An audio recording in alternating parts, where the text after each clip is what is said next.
बिस्मिल्लाहिर्रहमानिर्रहीम। नाज़रीन, doctor Mohammad Ejaz Sandhu special TV के प्रोग्राम छुपे खजाने में आपको खुशामदीद कहते हैं।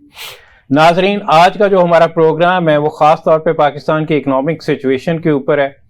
और आज ही एक न्यूज़ जो आई है कि बांग्लादेश ने नंबर 1 हो गया गारमेंट इंडस्ट्री के पॉइंट ऑफ व्यू से, गारमेंट एक्सपोर्ट के पॉइंट ऑफ व्यू से। वो चाइना को भी उन्होंने पीछे छोड़ दिया है और उनकी जो एवरेज पिछले कुछ सालों से आ रही वो हर साल $3 बिलियन की एक्सपोर्ट ऐड करते जा रहे हैं।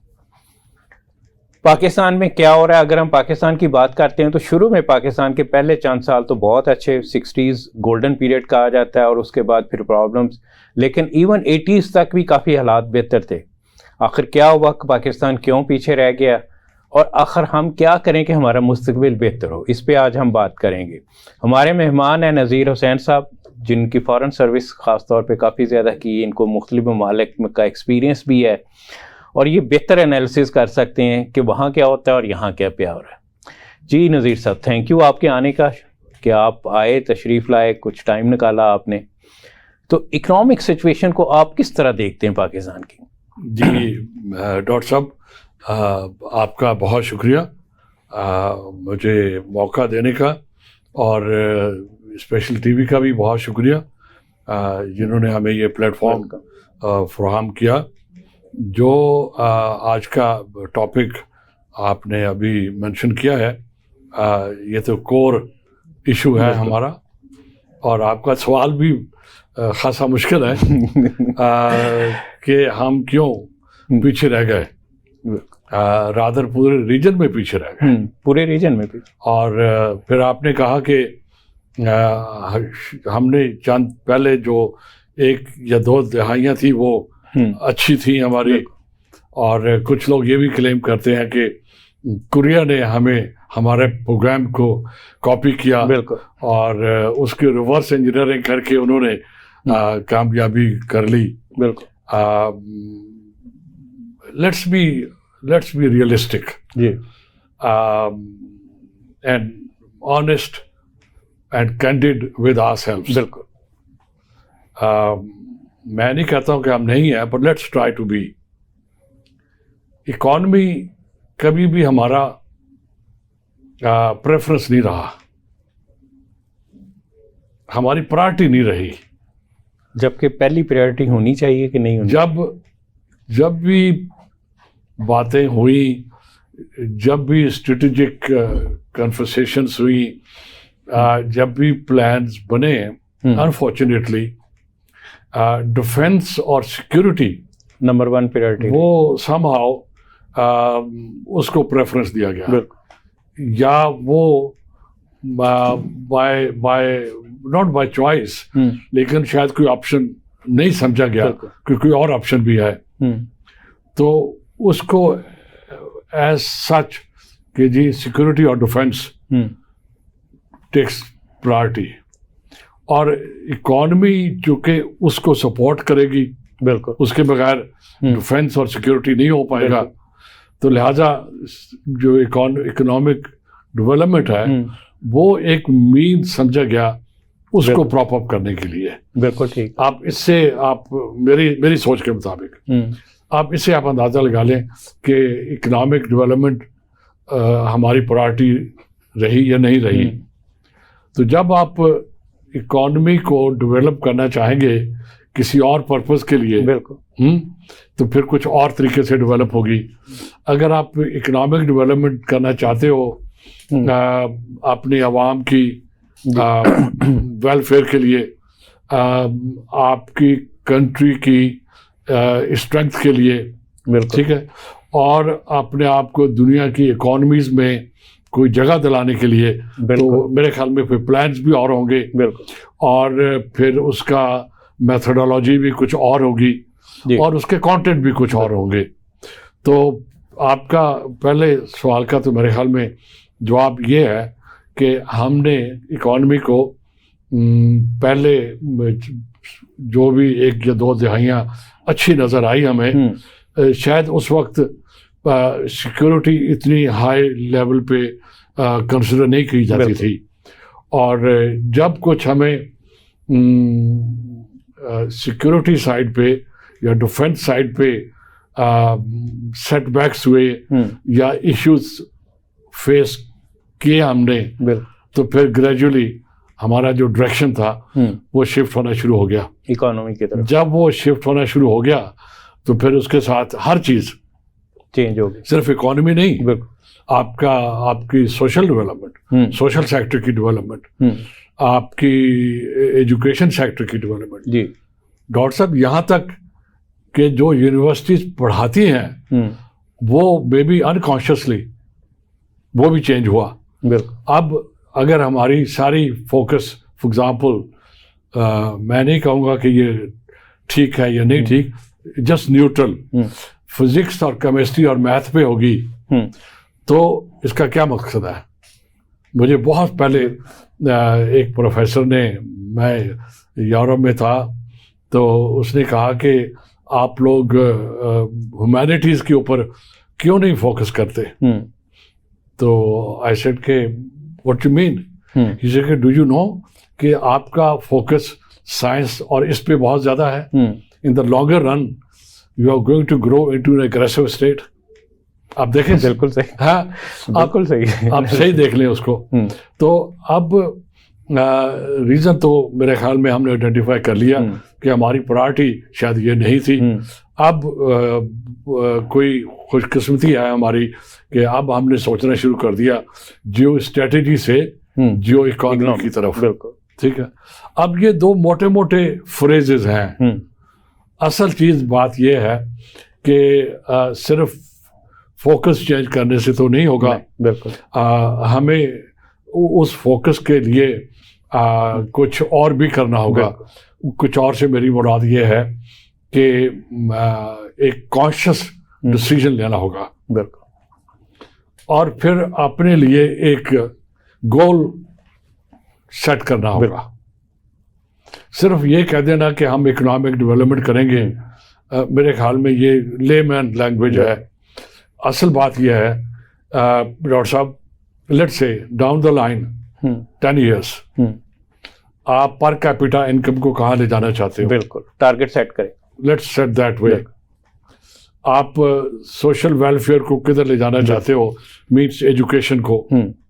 अब अगर अमेरिका में कितने % पॉपुलेशन जो है वो यूनिवर्सिटी डिग्री होल्डर है, और हम अभी कोई 2.5 करोड़ के करीब बच्चे हमारे आउट ऑफ स्कूल हैं। बिल्कुल, तो अगर हमारा टारगेट सिर्फ ये है कि हमने उन 2.5 करोड़ बच्चों को स्कूल में डालना है, अभी हम कोई बात नहीं कर रहे कि उनको किन स्कूलों में डालना है, किस लेवल की एजुकेशन देनी है, और वो एजुकेशन क्यों देनी है, ये भी इम्पोर्टेंट है। मेरे नाक़िस राय में ये भी अहमियत है कि उस एजुकेशन देने का मिशन क्या है। बिल्कुल, हर चीज का एक मिशन होता है। बिल्कुल, मिशन होता है। हम वो मिशन असाइन नहीं करते। जब हम मिशन असाइन नहीं करते तो फिर वो कहते हैं कि अगर आपकी डेस्टिनेशन नहीं है तो सारे रास्ते आपकी डेस्टिनेशन को जाते हैं। बिल्कुल, ठीक है जी। तो ये बड़ी अहमियत उसमें ये है। अक्सर मैं एक एग्जांपल दिया करता हूँ स्टूडेंट्स को खास तौर पे कि आप हॉकी खेल रहे हैं विदाउट गोल पोस्ट। हाँ, तो अब गोल पोस्ट है ही नहीं तो किधर बॉल को लेके जाएंगे, बॉल कहाँ लेके जाओगे? तो ये हमारी एजुकेशन सिस्टम में भी और इकोनॉमी में भी। मैं इससे एक पॉइंट और आगे जाऊंगा जी, कि वो जो गोल आप कर रहे हो उसका मिशन क्या है? बिल्कुल, गोल तो कर लिया आपने, लेकिन उस गोल करने का मिशन क्या है? बिल्कुल, क्यों कर रहे हैं आप गोल? वो तो मिशन असाइन करें। बिल्कुल, जो एजुकेशन की वरना बात कहीं और चली जाएगी, लेकिन वेरी ब्रीफली एजुकेशन को भी एक मिशन दें। बिल्कुल, चाहे वो यही मिशन हो कि हमने आइंदा 10 साल में इंडस्ट्रियलाइजेशन करनी है। बिल्कुल, सिर्फ इकोनॉमिक डेवलपमेंट अगेन मेरे ख्याल में बहुत वेग टर्म है। हमने क्या करना क्या है, हाउ टू अचीव इट। बिल्कुल, लेट्स डिवाइड इट। इंडस्ट्रियलाइजेशन करनी है, कौन सी इंडस्ट्रियलाइजेशन करनी है? Do we want to go import substitution economic policies? बिल्कुल, or do we go for export oriented economic development? क्या करना आप चाहते हैं? पिछले मेरे ख्याल में तो 6 दहाइयों से हम import substitution कर रहे हैं।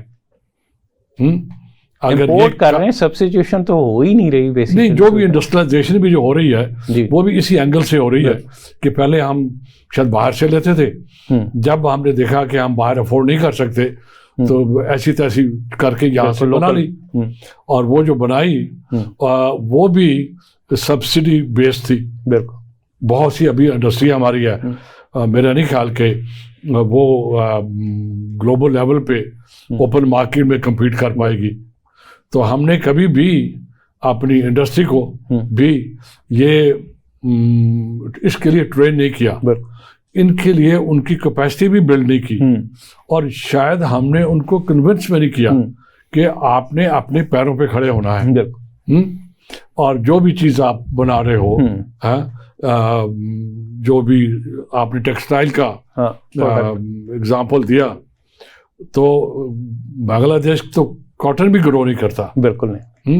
उन्होंने एक टारगेट सेट किया और उसको अचीव किया बगैर टारगेट सेट किया इनपुट के बगैर। उसके लिए आपने प्रिपरेशंस की, टेक्नोलॉजी अडॉप्ट की, स्ट्रेटजी अडॉप्ट की, मैन पावर ट्रेन किया, एक्सपोर्ट मार्केट आइडेंटिफाई की, और उस एक्सपोर्ट करने के लिए जो एजेंसीज थी वो डेवलप की। अब हमारा तो जो मैन्युफैक्चरर है वो कहता है मैं बनाऊंगा भी खुद और बेचूंगा भी खुद, ऐसा नहीं हो सकता।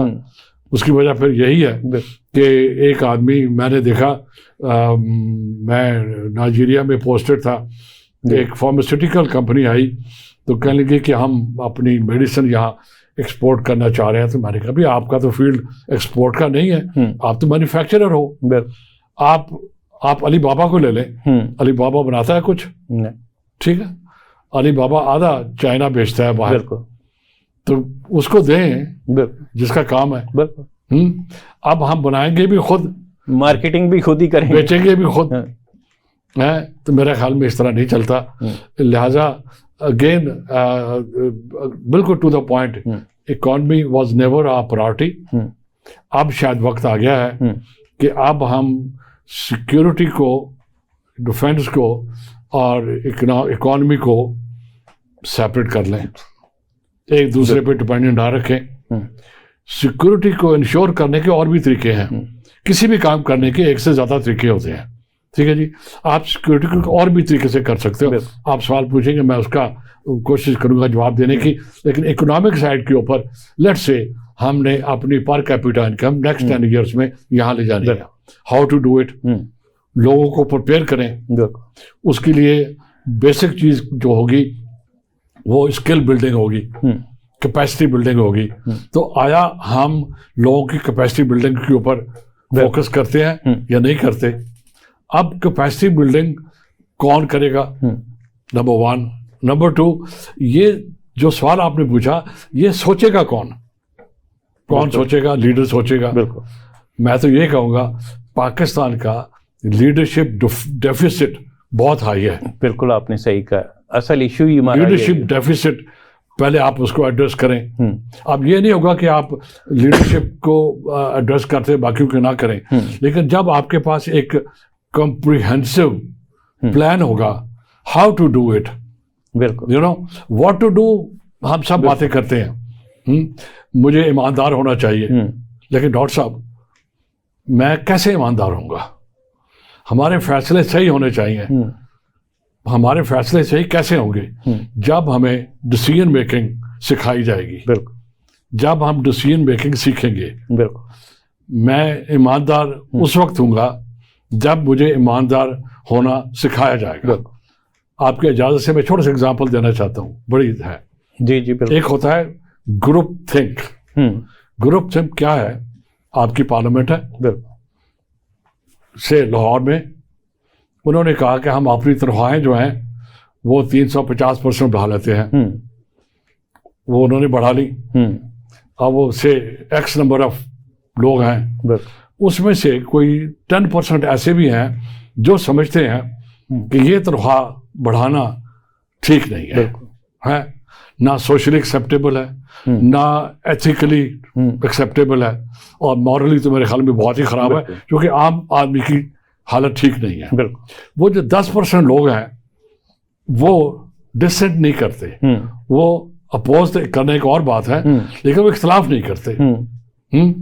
अब वो इख्तलाफ नहीं करते, this is called group think. बिल्कुल। अब हमने लोगों को सिखाना है how not to group think. बिल्कुल ठीक है आपने। ठीक है, अब डिसेंट की अगर बात करोगे तो ये भी पढ़ाना होगा उनको, और फिर आपने उन 10% को सेफ्टी और सिक्योरिटी भी देनी होगी कि अगर आप इख्तलाफ करोगे तो वो आपकी किसी कॉस्ट पे नहीं होगा। फिर आपको लॉ बनाना पड़ेगा कि अगर आप लॉ बनाओगे पार्लियामेंट के अंदर कि अगर आप डिसेंट करोगे तो आपका जो पार्टी लीडर है वो आपको बाहर नहीं निकाल देगा। अब नंबर 2 स्टेप हो गया। नंबर 3 स्टेप, आपको जुडिशियल साइड के ऊपर भी कोई प्रोविजन रखना होगा। तो लिहाजा ये एक पूरा चेन ऑफ एक्टिविटीज है क्या करने के लिए, ईमानदार बनाने के लिए। अब ये कहना सिर्फ कि हम ईमानदार नहीं हैं, हमें ईमानदार होना चाहिए, हमें ऑनेस्ट होना चाहिए, उसका वे फॉरवर्ड क्या है उसकी तरफ हम, मेरा एक ही चीज है, हाउ टू डू इट।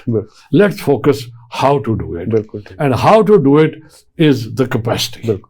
अब हमारे अंदर इकोनॉमिक डेवलपमेंट की कैपेसिटी है, ये बड़ा इंपॉर्टेंट है। चाइना से 52 बिलियन का वो प्लान था सीपैक का आने का। Do we have the economic term है कैपेसिटी टू कंज्यूम। बिल्कुल। क्या हमारी इकोनॉमी के अंदर इतनी कैपेसिटी है कि इतनी ज़्यादा इन्वेस्टमेंट हम इस्तेमाल कर पाएंगे? राइट, बिल्कुल आपने ठीक कहा। इस पे मुझे सलमान गनी साहब की एक बात याद आ जाती है, बड़े अच्छे ब्यूरोक्रेट थे। उनको मैंने एक प्रोजेक्ट प्रेजेंट किया लाहौर चैम्बर की तरफ से। उस वक़्त उसकी वैल्यू 12 करोड़ थी उस प्रोजेक्ट की, और उसमें डाटा मेन मेरे पॉइंट ऑफ व्यू से इशू, हमारे पास डाटा होगा तो उस पर काम करेंगे। तो उन्होंने कहा कि लाहौर चैम्बर की कैपेसिटी इतनी नहीं है जितना बड़ा तुम उनको प्रोजेक्ट दे। हाँ। तो इस वजह से ये नहीं होना।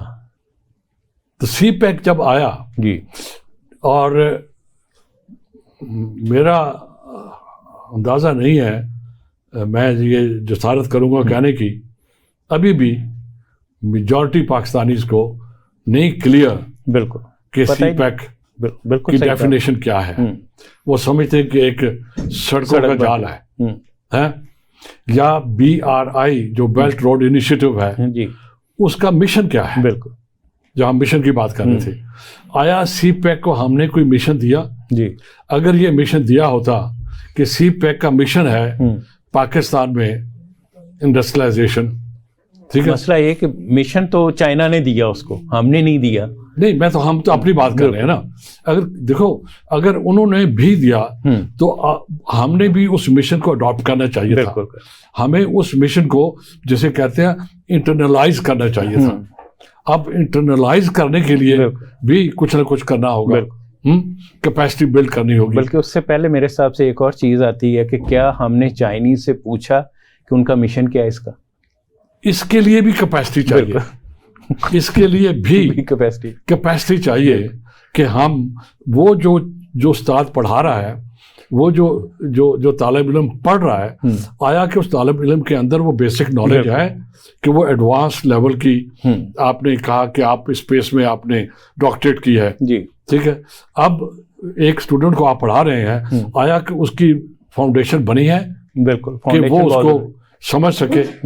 तो इसी तरह इकोनॉमी के ऊपर भी हमें ये पहले कैपेसिटी बिल्ड करना होगी कि हम ये करने जा रहे हैं और हम ये ऐसे करने जा रहे हैं ताकि लोगों की एजुकेशन हो। बिल्कुल ठीक। अब हमारा प्रोजेक्ट तो 52 बिलियन का था, मेरे नॉलेज के लिहाज से, मेरे इल्म के लिहाज से, उसमें हमने $1 भी पब्लिक एजुकेशन के लिए नहीं रखा। नहीं, बिल्कुल सही कहा। अगर हम ब्रेक का टाइम हो गया क्योंकि जी, आप तो ब्रेक के बाद आके इस पे हम दोबारा डिस्कस कंटिन्यू। बहुत शुक्रिया नाजरीन, ब्रेक का वक्त हो गया और ब्रेक के बाद आके हम दोबारा प्रोग्राम का यहीं से आगाज करेंगे। Stay tuned. वेलकम बैक जी नज़ीर साहब। 52 बिलियन सीपैक पे हम बात कर रहे थे। हाँ। और उसमें आपने जो लास्ट बात की कि एजुकेशन हमने आया लोगों को एजुकेट किया। एक होता है इन्फॉर्म करना, वो चाहे टीवी पे इंटरव्यू दे दिया, बिल्कुल, टीवी पे शाम को प्रोग्राम हो गया, वो एजुकेशन नहीं हो रही। नहीं। वो शायद इंफॉर्मेशन तो कुछ हद तक कह सकते हैं आप उसको, लेकिन उसमें एलिमेंट ऑफ प्रोपेगेंडा कितना है वो बड़ा इंपॉर्टेंट है उसके लिए भी। तो आया कि हमने कितने % बजट रखा 52 बिलियन में पब्लिक एजुकेशन के लिए, काश वो की होती तो वो जो सेटबैक हुआ है वो ना होता। बिल्कुल। आपको डेमोक्रेसी की हम बात करते हैं, do we educate our children in democracy? We don't. हम इलेक्शन की बात करते हैं, हमने डेमोक्रेसी की बात कभी नहीं की। Just on the lighter note, कोई एक हफ्ता पहले एक जगह पे मैं भी था, एक लीडर दूसरी पार्टी ज्वाइन कर रहा था, ये छोड़ के उसमें जा रहा था, तो 4-5 लीडर बैठे हुए थे। मेरा सवाल उनसे एक था कि आप सारे 1 घंटा हो गया इलेक्शन की बातें कर रहे हो, आप डेमोक्रेसी की बात क्यों नहीं करते? वो कह लेंगे सर वो क्यों था है। मैंने कहा आपने ना वोटर की बात की, ना आम आदमी की बात की, ना आपने किसी और के पास जाने की बात की, आपने सिर्फ एक ही बात कर रहे हो पिछले आधे घंटे से कि किस तरह हम उस पार्टी में चले जाएं जिसके चांसेस हैं कि वो जीत जाएगी। तो आप डेमोक्रेसी की बात तो नहीं कर रहे हैं ना, तो आप डेमोक्रेसी की बात करें, आम आदमी की बात करें, उसको आपने कैसे करना। तो कमिंग बैक टू इकोनॉमी, तो मेरा कहने का मकसद ये है कि इस जो आपने बात की शुरू में, जो हमारा मेन टॉपिक है इकोनॉमिक डेवलपमेंट, इसके ऊपर भी ये कह देना काफ़ी नहीं होगा मेरे डॉक्टर साहब मेरे लिहाज से कि हमने geo economics as a strategy involve adopt कर लिया। नो, लेट्स डिफाइन इट, क्या चीज़ है वो, और फिर उसको अवाम को एजुकेट करें। क्योंकि अल्टीमेटली आप ये किसके लिए कर रहे हैं? अवाम के लिए कर रहे हैं, तो अवाम को बताएं कि ये हम करेंगे, ऐसे करेंगे, इसके अंदर आपको शायद ये मिसाइल आएंगे, लिहाजा आप ज़हनी तौर पे तैयार हो जाएं। तो ये सारे का एजुकेशन प्रोसेस जो है पूरी दुनिया में, ये जो पब्लिक रिलेशनिंग होती है उसका क्या मकसद होता है? यही मकसद होता है कि आप एजुकेट करते हो। तो अब हमने चूँकि आज का हमारा टॉपिक इकोनॉमिक डेवलपमेंट है, तो मैं ये कहूँगा कि जियो इकोनॉमी के ऊपर एक पूरे का पूरा प्रोजेक्ट लॉन्च होना चाहिए। कौन लॉन्च करेगा? असली तौर पे तो वो तो ड्यूटी है स्टेट की। डाउन उससे नीचे लेवल के ऊपर उन मिनिस्ट्रीज की ड्यूटी है, फंक्शन है उनका कि वो आवाम को ये समझाएं कि जियो इकोनॉमी क्या होती है, जियो इकोनॉमिक्स क्या होती है, और फिर हम क्या करने जा रहे हैं और हम क्या करेंगे, और उसमें आपके लिए क्या होगा, और जो हम करेंगे उसमें कुछ ना कुछ डिसलोकेशन होगी। कुछ लोगों के जॉब्स शायद ना रहें, लेकिन और जॉब क्रिएट हो जाएंगे। अब हम कहेंगे कि टेक्नोलॉजी की बात करते हैं, हर कोई ये कहता है जब रोबोट्स आ जाएंगे और ड्रोन्स आ जाएंगे तो जो ह्यूमन मैन पावर है शायद उसकी जरूरत नहीं रहेगी। ऐसा नहीं होगा। बिल्कुल सही कहा। आपको री स्किलिंग करनी होगी। बिल्कुल ठीक है। अब री स्किलिंग कह देना काफी नहीं है, इसके लिए पूरे का पूरा एक निजाम चाहिए, नहीं प्लान चाहिए होगा, पूरे का पूरा। एक्सप्लेन भी काफी नहीं है, पूरा सिस्टम चाहिए होगा। जिस तरह पहले मैंने अर्ज किया, टू बी ऑनेस्ट होने के लिए आपको how not to group think. बिल्कुल। आई विश कि हम जाके हमारे पार्लियामेंटेरियंस को ये शेयर करें उनसे, उनकी इजाजत से, विद ड्यू रिस्पेक्ट, कि ये जो ग्रुप थिंक आप कर रहे हो इसको कैसे बाहर निकलना है। बिल्कुल। इसी तरह जब इंडस्ट्री को अडॉप्ट करना है तो आपने जब टेक्नोलॉजी को अडॉप्ट करोगे तो अब इसमें क्या क्या चीजें आएंगी, तो रीस्किलिंग होगी। अब रीस्किलिंग कहाँ होगी?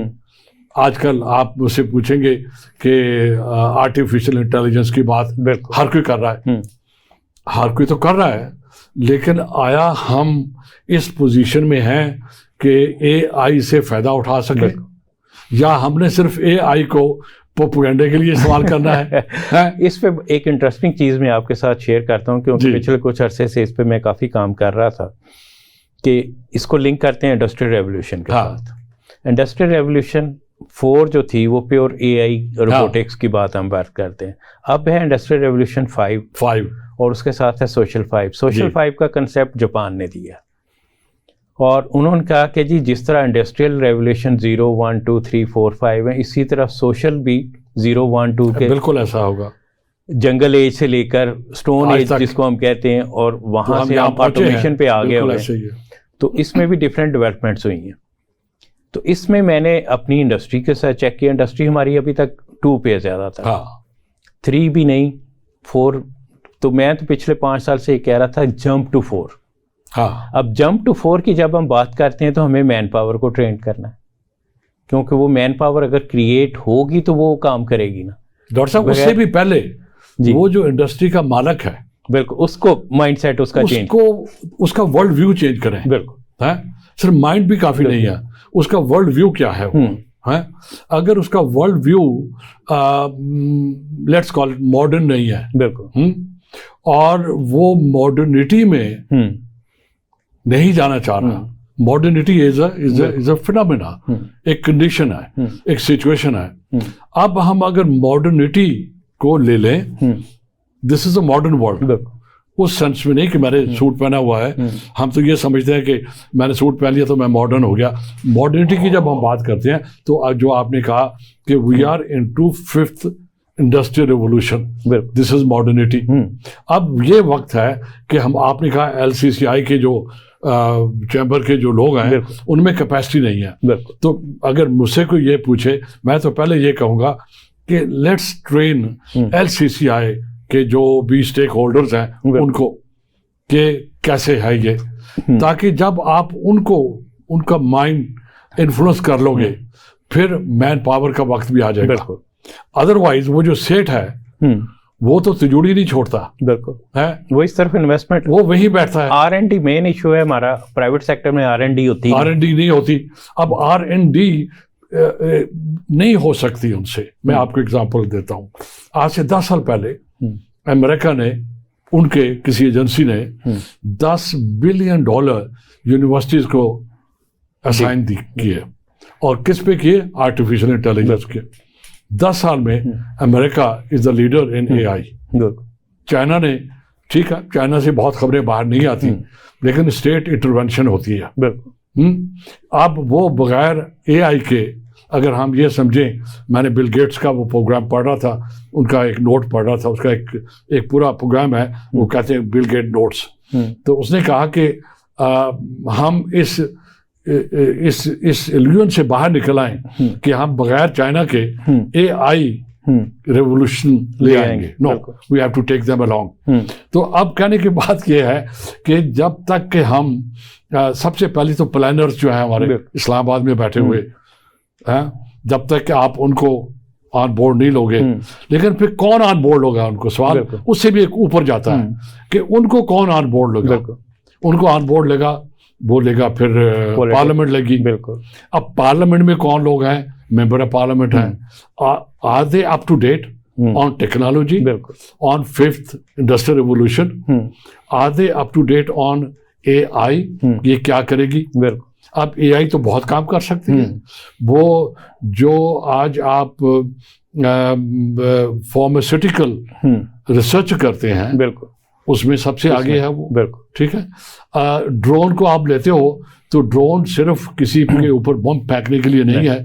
ड्रोन से आप इरिगेशन में इस्तेमाल कर सकते हो, वही सोशल सर्विस के लिए बहुत, उनको क्रॉप सर्वे के लिए इस्तेमाल कर सकते हो, उनको जैसे आपने कहा और चीज़ों के लिए इस्तेमाल कर सकते हो। तो what we have to do is to again educate public opinion, not only individual. This is what I'm calling public opinion को educate करना होगा. We have to get out of it. Let's focus on education. अब जब education का CPEC का 2%, 2.5% budget आप education के लिए रखोगे, CPEC will never fail. बिल्कुल सही कहा आपने। डेमोक्रेसी के ऊपर भी, एजुकेशन के बजट की आपने बात कर दी, तो मैं पाकिस्तान का जब एनालिसिस करता हूँ तो हमने बजट का अपने कभी भी 2.5% से ज़्यादा एजुकेशन को नहीं दिया। जब हम टोटल बजट का 2.5 से ज़्यादा नहीं दे रहे तो हमारी सीरियसनेस टुवर्ड्स एजुकेशन है ही नहीं। डॉक्टर, मैं आपसे एक सवाल पूछूं? जी बिल्कुल, ज़रूर। एक कुआं है, आप उसमें पानी डालते जाइए, बिल्कुल कुआं भर जाएगा? नहीं भरेगा। नहीं। आपका जो एजुकेशन का मैं सिस्टम नहीं कहूँगा, आपकी जो एकेडमिक लीडरशिप है आपके पास, ये सबसे बड़ा इशू है। एकेडमिक लीडरशिप है। उस पर मैं अक्सर बात करता हूँ कि हमने सिविल सर्विसेज में कैडर बनाए हुए हैं, कुछ एजुकेशन का नहीं, उससे भी आगे है। वो जो ये आई डोंट नो, मुझे ये बात कहनी चाहिए या नहीं, मैं खुद सिविल सर्विस से हूँ। ये सिविल सर्विस कितने 100 साल पुरानी है? बिल्कुल 75 साल तो हमें हो गए। बिल्कुल। ये इंडियन सिविल सर्विस थी। बिल्कुल। इंडियन सर्विस जब ये बनाई गई थी, जब डिजाइन हुआ था, उस वक्त इसका मिशन क्या था? उस वक्त इस सर्विस का mission, do I have the permission? जी बिल्कुल, जरूर जरूर। वो ये था कि जो क्वीन की या जो उस वक्त ब्रिटिश एम्पायर की ओवरसीज पोजेशंस थी, वो कॉलोनी भी नहीं कहते थे, वो पोजेशंस कहते थे कि पोजेशन है हमारी, उनको सस्टेन कैसे करना है। जो चीज डिजाइन की गई थी क्राउन की ओवरसीज पोजेशंस को सस्टेन करने के लिए, can that service be kept that way and employed for delivery of social service to the people of Pakistan? उनकी ट्रेनिंग ही Can नहीं, you do it? नहीं। जब ट्रेनिंग ही नहीं तो करना कैसे? सर एक और पॉइंट आगे, what we have to do is to change the mission of civil service. Of the civil service. Do they have a mission? No. मैंने भी 35 साल नौकरी करके मैं रिटायर भी हो गया हूँ। So time has come to assign a mission to the civil service. Time has come to assign a mission to the education. कि उसका मिशन क्या है, वहां से आप चलें डाउनवर्ड्स। फिर मैंने ये पॉइंट आउट किया कि do we have the academic leadership, do we have even a process, तो शायद है अरेंजमेंट के we will produce the academic leaders. अगर आपने हेल्थ इंप्रूव करनी है, let's not talk of health policy, let's talk of health, उसके leadership तो आपने डॉक्टर प्रोड्यूस करने हैं। जब आपने एजुकेशन को एक मिशन देना है तो आपने एकेडमिक लीडर्स भी बनाने होंगे। Do we have a single institution? जो ये 200 यूनिवर्सिटियां जो हैं, इनके मुख्तलिफ लेवल के जो लीडर्स हैं, academic, let's call them academic leaders, आपने भी PhD की है, उसमें और इसमें कितना फर्क है? तो what is important again is leadership deficit. इस पे पिछले कुछ अरसे से काफी ज्यादा डिबेट हो रही है कि यूनिवर्सिटीज में जब वाइस चांसलर्स आते हैं तो most of the time failures हैं, और फेलियर्स की रीजन यही है कि उनमें हमने एकेडमिक लीडरशिप की क्वालिटीज बिल्ड ही नहीं की। बड़ी सिंपल सी बात है हमारे यहाँ। मैं I don't want to sound negative, but as I said in the beginning, let's be honest and candid. मैं हूँ पोजीशन में, हम एजुकेशन के ले लेते हैं, मैं सीनियर प्रोफेसर हो जाता हूँ, I become head of the department. Senior professor मेरा प्योर जॉब एकेडमिक है, पढ़ाना है, टीचिंग है, ठीक है। अब मुझे एक जॉब मिल गया एडमिनिस्ट्रेशन का। Head of the department is a combination of teaching plus administration. Do I go through a process of training to become a good leader, head of the department, या सिर्फ चूंकि मेरे पास पावर है, छुट्टी दूं ना दूं, अच्छी रिपोर्ट दूं ना दूं, ठीक है, आपको ओवर टाइम दूं ना दूं, ये मेरे पास ब्लैकमेलिंग टूल्स है। आई एम सॉरी, मैं बिल्कुल सही कहा आप, ये ब्लैकमेलिंग टूल्स करता हूं आपके इस बात, ठीक है, मैं ये ब्लैकमेलिंग टूल्स इस्तेमाल करता हूं उनको डिसिप्लिन करने के लिए। So I am not a leader, I am not even manager, I am not even administrator, I am a cruel human being who uses जो प्रिविलेजेस हैं उसके पास, जो पावर्स हैं, to keep me under control. आप department बन गया, आप डीन बनते हैं। Do I have the capacity to act as a dean? बिल्कुल ठीक है। to lead 5 departments as a dean? Have I been trained to become a dean? Do I even know कि dean की responsibilities क्या है? यहाँ पर नहीं रुके. Let's not stop here. Then we elevate that dean into the vice chancellor. ठीक है, ये डीन बहुत अच्छा है, इसने डीन का काम बहुत अच्छा किया, ठीक किया. अब आपको वीसी बना दें. वीसी के काम के लिए आया, हमने उसको ट्रेन किया, क्योंकि वीसी का काम कुछ और है, बिल्कुल, डीन का काम कुछ और है, ये दोनों काम है. अब उसको हमने वीसी बना दिया. आई होप कि हमारे सुनने वाले नाराज नहीं होंगे वीसी अगर वो सुन रहे हैं, लेकिन हम एक सिंपल कैंडिडेट डिस्कशन कर रहे हैं. आया कि पास्ट परफॉर्मेंस फ्यूचर परफॉर्मेंस का इंडिकेटर है? नहीं है, बिल्कुल, ठीक है. यही हो रहा है जो आपने कहा, बिल्कुल फेलियर है. वजह कि हम पास्ट परफॉर्मेंस के ऊपर उसको फ्यूचर का असाइनमेंट देते हैं और ये समझते हैं क्योंकि ये डीन अच्छा था तो ये वीसी भी अच्छा होगा. चूंकि ये मेंबर ऑफ पार्लियामेंट तो बन गया, ये चूंकि लोकल गवर्नमेंट में काउंसलर अच्छा था तो ये एमपी भी अच्छा होगा. But we have not prepared him for the function of MPA, बिल्कुल, और for that matter as a minister. ठीक है, अब सिविल सर्विस में ले लें. आज वो जो डिप्टी कमिश्नर है वो डिप्टी कमिश्नर है और कल वो डिप्टी सेक्रेटरी लगा हुआ है एजुकेशन में. 6 महीने के बाद, साल के बाद वो हेल्थ का बन जाता है.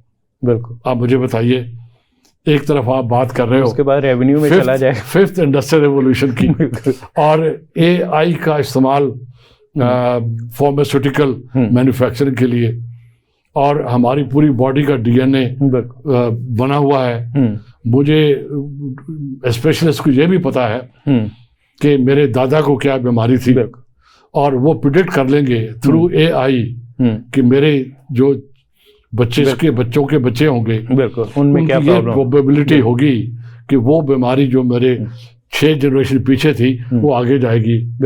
अब आप बताइए मुझे कि ये कैसे हो सकता है, ये मुमकिन?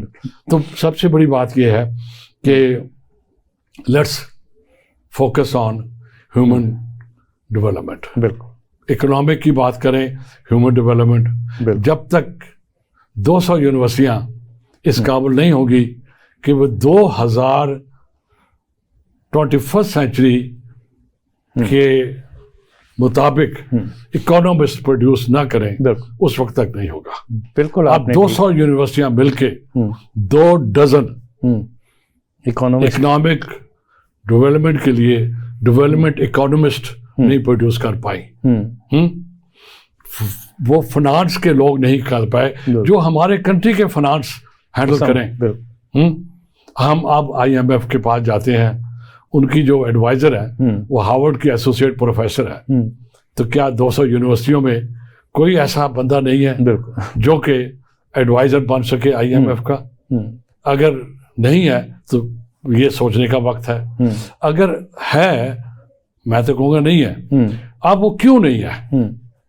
ये काफ़ी है कि मैंने इकोनॉमिक्स में एमफिल कर लिया, क्या मुझे और कुछ नहीं सीखना है? This is where I call it leadership. आपको साथ साथ उसके लीडरशिप भी पढ़ाई जाए, सिखाई जाए, प्रैक्टिस करवाई जाए.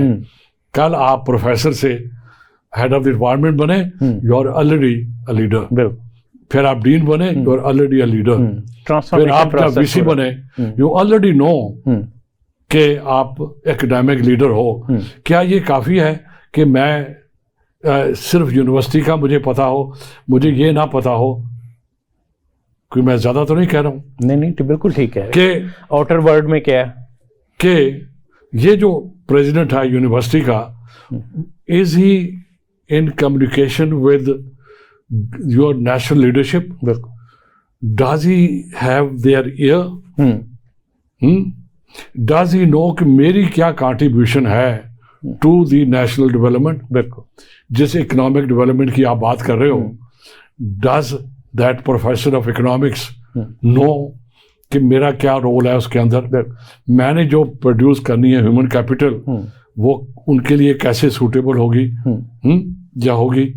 तो जब एक वीसी जाके अगेन विद ड्यू रिस्पेक्ट्स वो सेक्रेटेरिएट जाता है और वो जाके असिस्टेंट के कमरे में 15 मिनट इंतजार करता है और फिर जाके उसको ऑडियंस मिलती है। मुझे ये बता दें पहले तो कैसे प्रोड्यूस करेंगे हम? बिल्कुल नहीं है। The system has to be redesigned. बिल्कुल ठीक। इकोनॉमिक्स के लिए भी बिल्कुल ठीक है, अवाम के लिए भी सोच जो है वो हम बदलना होगी। पॉवर्टी की, आप बेसिकली पॉवर्टी की बात कर रहे हैं। अब एक प्रोग्राम है कि चाइना ने इतने मिलियन 100 मिलियन लोग, आई थिंक 600 मिलियन लोग एक जनरेशन में पॉवर्टी से बाहर निकाल लिए। बिल्कुल बाहर। कोरिया ने कितने मिलियन लोग बाहर निकाल लिए।